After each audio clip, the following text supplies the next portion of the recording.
This year, there'll be events, plenty of them, to celebrate 800 years since the issuing of Magna Carta, the great charter of liberties agreed by King John. But 2015 is also the anniversary of another very significant milestone in democratic history here in Britain, the January Parliament, when Simon de Montfort created the first parliament, really, of elected representatives. 750 years ago, it was, in the words of one historian, the House of Commons in embryo.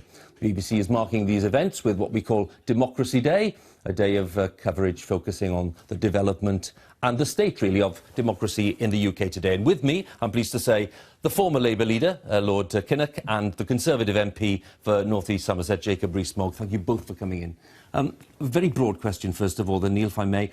What is your assessment of the current state and health of British democracy? In some respects, it's very healthy in its diversity and in the passion of quite a large number of young people. In other respects, it's unhealthy because of the disengagement of large proportions of the population, which tragically and dangerously can result in very low turnouts, not just at by-elections and local elections, but at parliamentary elections. And I welcome the initiatives taken by the BBC, for instance. I just wish they were continual, even little 5-minute shots right throughout every year, maybe twice a week, rather than simply having to wait for a great anniversary, like the de Montfort anniversary, and then piling it into the public. I think we need to provide, by the means of public broadcasting, a continual system of factual education so that people cherish, safeguard, and are active in their democracy to a greater extent than they are now. Is that, I mean, that's a duty for broadcasters, Jacob. Is there a duty to politicians to engage in a more efficient way? Well, I think it is the politicians who need to up their game. I think it's very interesting, the Scottish referendum got a huge turnout. When people are excited by an issue, when they think it's important, they turn out in large numbers. When they think, however they vote, it won't make very much difference, that's when you get low turnout. So it's for us as politicians to explain what we're trying to do very clearly and to set out the differences. Even at a general election, I remember one where I think the turnout was under 60% in the last decade. I mean, that surely is a time when people realise there is something at stake. That's right. 2001, I think, was the lowest recent turnout. It'll be very interesting at this election because of the fragmentation of politics. Neither main party in the latest poll above 30%. The Greens, UKIP, are doing surprisingly well. And that's going to change the House of Commons if that is replicated in seats won by minor parties, and indeed will raise questions as to the mandate that a winning party has. A House of Commons that reflects that kind of variety, Neil, surely is a healthy thing. It could be, but it could also lead to a kind of stasis, which would also reflect badly not only on our democracy, but on the need for Parliament to take action that is effective on behalf of the great majority of people. So if we were to get a greater diversity in the House of Commons, and of course there are a large number of parties there already, but if we were to get a greater diversity, that would be fine if it was faithfully reflecting the diversity of attitudes, as long as it didn't inhibit the abilities of governments effectively to govern. And there's always a danger of that. But of course you can't roll the dice on that, especially in a first-past-the-post system like we have. I think we're in the last 20 years of that system. I think we will get a form of constituency-based proportional representation, which might engender greater attention, involvement, excitement, to use Jacob's word. A point for you both on the principle that we've kind of established over the last 5 years. Some people are saying, well, you know, whatever the tensions in the coalition that we've had, at least it's shown that parties can cooperate, they can come together and form a government, it can be stable. So, you know, having a variety within the House is not necessarily unstable. Yeah, but here's a paradox.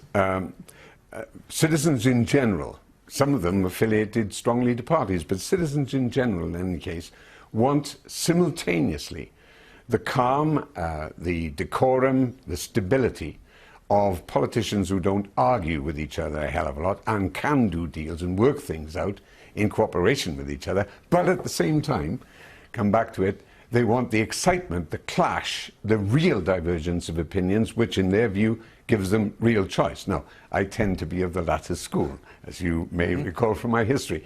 But the difficulty is in getting politicians to be able to demonstrate that they can be cooperative and very mature, very grown-up, very rational in the national interest without sacrificing or compromising their fundamental ideals which made them want to engage full-time in political representation in the first place.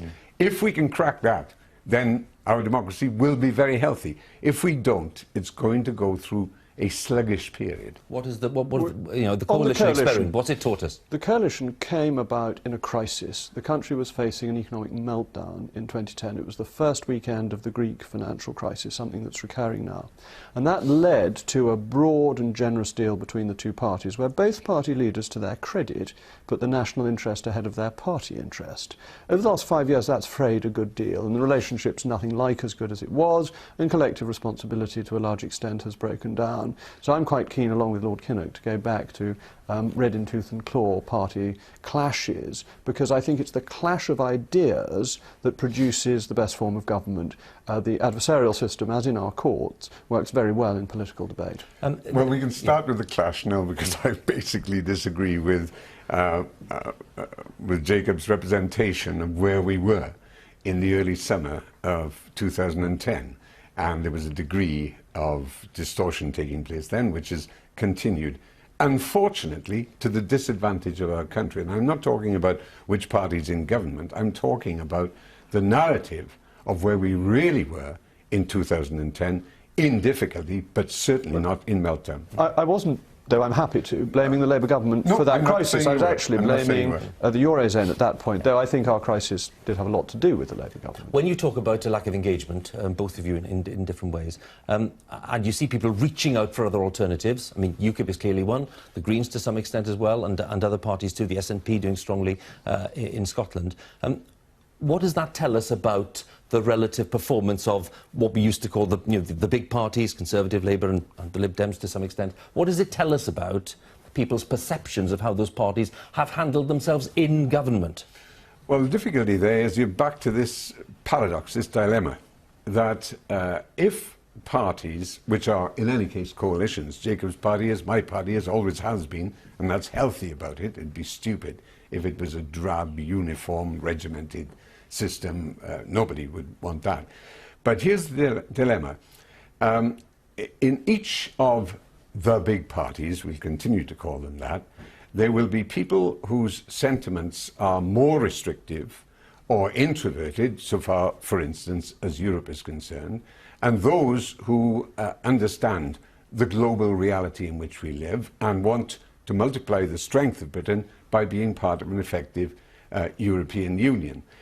In the interests of avoiding the description, the awful description of split, both of these major coalitions cohere around a general idea of what their attitude is to Europe and everything follow from it, which provides a ready opportunity for a populist party to come along and say, a plague on all your houses, what we need is a clean out, and that means leaving the European Union. Now, it's not a realistic prospect, but it does impose a duty on politicians to explain all the time exactly what they're trying to do, to try and safeguard against the easy throwaway idea of a party that's got all the answers, which in fact has none. That's got to be safeguarded against at all times. Okay. Though I can bore on Europe with the best of them, I'm not going to blame Europe on this occasion. I think it's something different. I think that parties recognised that to win elections they needed to focus on a small number of votes in a small number of seats, and that disconnected them from safe seats in either direction. So the Conservatives do very little in safe Labour seats, Labour nothing in safe Conservative seats, but we all also take for granted our own safe seats. So we have become remote as political parties from our base supporters, and we're not engaging with those who won't necessarily vote for us. In 1964, the Conservatives got 40% of the vote in the northeast of England. If we got that this time in the country, we would be dancing a jig. And it's that failure, it's the sensible approach for an individual election that I think has been very damaging to the body politic election after an election, and we need to reverse that. The clock has beaten us, but very interesting to talk to you both, and hopefully it'll be seen as a very interesting contribution to the debate today on Democracy Day.